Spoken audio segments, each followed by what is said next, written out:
سلام دوستان خوبید؟ تیارم بخیر این جان شما جور سلامت باشید. امروز دیگه برادر جان اینمی منطقه سخت قول مگه دیده ای من دنبال امز بوزونم که اونجا یک چند دنه بوز معلوم شده اون طرف 5 دنه بوز همشی داریم برادر. 5 بوزه 4 تا بوز غله برادر جان دنبال امز یا هستم اینمی در وطنم که برادر اینم گندم هست دمو پشت زمینه که میبینید دم بگراوند گندم هست سخت قوله باز دیگه اینمی طبیعت چیه و برادر علفایشی دیده سبز شده چکری هم که چیه گل کده دیده یا نه گلای چکری ها را کسی ده چکری ها رواش آشنا باشین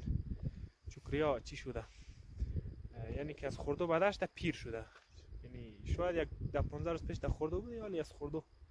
افتاده به اصطلاح این دوستا چکری های رقم کی شده خب یعنی چه شما رو نشان تینم چی را چکری ها زرد شده یعنی که از خوردو بدر شده دیدی این رقم